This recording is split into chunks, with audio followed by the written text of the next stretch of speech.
Aí nós estamos falando do tempo, né? Se a gente está falando de memória, a gente também está falando desse patrimônio no tempo. E se a gente falar de patrimônio no tempo, a gente tem que falar dos meios de comunicação, fundamental. E essa é a importância da nossa conversa, e esse mês a gente vai tratar de duas abordagens que têm a ver com uma questão comunicativa, vinculada à educação patrimonial e vinculada às formas de lidar com a memória. O Ivan Davi, que está aqui pilotando os equipamentos para logo a gente iniciar a apresentação, ele atua nesse lugar, nesse entrelugar, aonde a memória e a tecnologia conversam. Como profissional da área ligada ao patrimônio, tem formação em museologia, estudou na Escola de Sociologia e Política e desde os anos 80 vem atuando nesse lugar, e também como um ativista cultural em Minas Gerais, que é mineiro, bem mineirinho, e que na cidade dele é alguém que de fato tem uma importância na criação dos espaços museológicos e das práticas da memória, tanto ligado ao Museu de Guaranésia como à Casa da Memória de Guaranésia, que, como nós aqui, também sofre reverberações de descontinuidade de política pública. Um dos caminhos que ele encontrou foi a utilização da rede social, um instrumento de reconexão de memórias da comunidade local. Para além dos documentos, que ele é um fanático, obsessivo por documentar tudo, e se não fosse ele muito da história de Guaranésia teria se perdido, então a questão da documentação a partir dos jornais, das fotos de família, e tem escrito livro e tudo mais, mas a mobilização da comunidade deu um salto com o uso das redes sociais. Para ampliar essa comunicação com o público no âmbito da memória, ele vem trabalhando especialmente com as linguagens audiovisuais, que também tem a ver com a Casa da Memória nossa aqui. Quem participou, como o Tony e o Ingo, de boa parte do projeto da formação dos agentes da memória há uns 7 anos atrás, lembra que a gente fez uma opção coletiva que não era só trabalhar com a história oral, mas era trabalhar com as histórias de vida e as narrativas audiovisuais. Por quê? Porque a museologia contemporânea vem atuando com a tecnologia. Então, o Museu da Imigração, também dialogando com o Museu da Pessoa, vem inscrevendo um outro jeito de falar da história a partir do uso do vídeo, do audiovisual.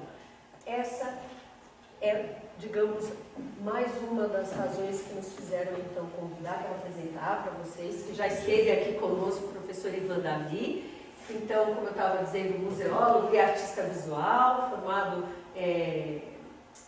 seu pós-graduação na ECA, na USP, e que tem, então, essa atuação. Gostaria de passar a palavra para você, que fez essa introdução. Quero agradecer a sua presença, é super bacana, historicamente, que você esteja aqui, porque ele conhece o trabalho que a gente vem fazendo aqui e tal, e a gente também admira muito o trabalho que ele vem fazendo dentro e fora de Guaranésia. Acho que a gente tem muita coisa em comum, como um jeito de lidar com a memória. Então, quero agradecer mais uma vez vocês, e você em especial, que pode estar aqui com a gente hoje. Então, obrigado. Obrigada. Bom, eu comecei esse trabalho lá em Minas em 79, 80, eu tinha 17, 18 anos na época, e foi muito difícil, para vocês terem uma ideia, eu só consegui implantar o museu em 2001. E essa trajetória que eu vou contar para vocês, como é que a coisa se desenrolou e o que foi que surgiu de novo, vamos assim dizer, porque conforme você vai desenvolvendo ações, ela vai se desdobrando, e esse desdobrar vai levando a novas ações que vão fortalecer a ação inicial. Vou mostrar pequenos vídeos, que é melhor do que eu ficar falando, e aí nós podemos conversar a respeito, sobre como surgiu a Casa da Memória, por que foi importante fazermos na cidade encontros culturais. E com esses encontros, que começaram em 85, eles foram até mais ou menos 1993, nós conseguimos então sensibilizar os artistas da cidade e conseguimos fazer um centro cultural em 88. Veio antes da ideia do museu. Eu queria museu, preservar a memória. Mas percebemos com os encontros culturais que a cidade não queria museu, queria centro de arte. Então, nós tínhamos, como todas as outras cidades, aqueles cinemas antigos que acabam fechando, virando igreja ou estão desapropriados. E nós conseguimos então que a prefeitura desapropriasse o cinema local lá, que é uma situação muito curiosa, porque ele está na praça, em frente à igreja. Vocês vão ver isso, é uma força cultural da cidade muito religiosa. Então a gente observa hoje em dia, nas nossas análises e pesquisas, que a igreja lota, mas o centro cultural não lota. Né? Existe o que faz o centro cultural para trazer esse público, para sair da missa e descer 200 metros, 100 metros e entrar no centro cultural. Que ações ele tem que fazer para atrair esse público?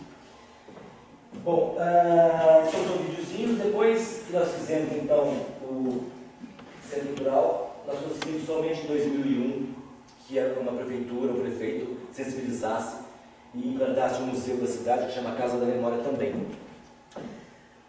Então foi toda uma trajetória, né, de 1980 até 2001 para poder criar esse museu físico. Uma casa, essa casa aqui, no centro da cidade, em 1901. Tem todo esse casario, monumento em homenagem ao quarto centenário da independência, que são obeliscos, tá? A igreja de hoje é uma torre só, e essa casa aqui nós conseguimos então implantar um museu ali durante esses 15 anos. Agora vai para outro local. Bom, depois do museu físico, e com o desenvolvimento das redes, multimídia cada vez mais, eu trabalho muito com fotografia, com vídeo e tudo mais, surgiram os blogs, e a primeira coisa que eu fiz foi então criar um blog, que chama agora Aliás a Memória, que promoveu, a Lília trabalha, né, uma nomenclatura mais recente, a realidade aumentada deste museu físico. Desenvolvi um blog onde eu comecei a traçar, vocês vão ver aqui, todas as famílias da cidade, as famílias antigas. E ali tem um pouco de tudo. E ainda falta muita coisa. A maioria das famílias de A a Z, jornais antigos, cinemas antigos, farmácias antigas, as coisas mais diversas estão ali naquele blog. E aí aconteceu a coisa mais curiosa nesse meu percurso como museólogo lá, que eu tive pela primeira vez a possibilidade, através do meio digital, do blog, de promover a tal interação que eu sempre quis com o museu. Eu sempre me perguntava, para que eu quero ver um museu? Colecionar minhas peças, de vez em quando eu vendo algumas, né? Faço, né, minha coleção particular e tal, eu quero um museu. Porque o museu, além de preservar o objeto, trazer aquele objeto, a história dele para o presente e tal, ele promove algo que eu acho que é o mais importante: a interação entre as pessoas. Eu vou com você no museu, nós conversamos a respeito daquilo. Você vai com os filhos do museu, você conversa. Quando é um museu histórico, e quando ele trabalha com famílias, nada melhor do que você promover com este museu ações que vão valorizar essas famílias, que vão valorizar o cidadão, que vai fazer com que um jovem ou um garoto de escola vá no museu com a sua família e fale: poxa, olha só meu pai era marceneiro, ou meu pai era alfaiate, ou meu pai tinha lá sua função, ou o trem de ferro, nós estamos na linha mogiana, né, a alta mogiana. Então nós temos no blog, tem a parte toda ligada à ferrovia. Então tem os descendentes, né, daqueles funcionários da ferrovia.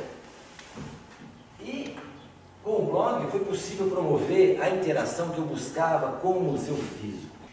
Então, através do blog,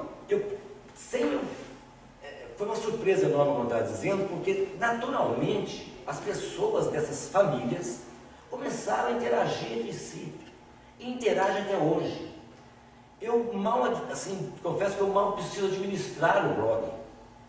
Administro porque acontecem coisas muito curiosas, do tipo assim, A cidade tem fábricas de tecido, tem algumas indústrias lá e tal. E de repente as pessoas vão procurar essas fábricas, essas indústrias pelo blog e não pelo site delas. Pessoas escrevem para mim: olha, eu moro no Rio de Janeiro, eu gostaria de vender aqui sacos de estopa, não sei o que, blá, blá, blá. A fábrica pode me mandar um mostruário? Outra pessoa escreve lá do Nordeste, ligada à Guaranesa, não sei por que, de anos atrás, e fala assim, ele escreve, parece uma bola de cristal. Olha, eu nasci, minha mãe é fulano de tal, meu avô não sei quem, eu sei que eles vieram de Guaranesa, moraram numa fazenda X, preciso de informações. Me mande informações.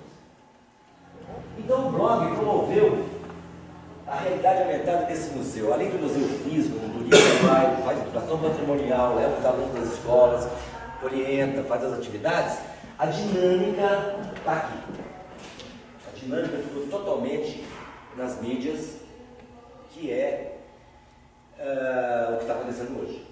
Né? A pessoa participa. Muito bem.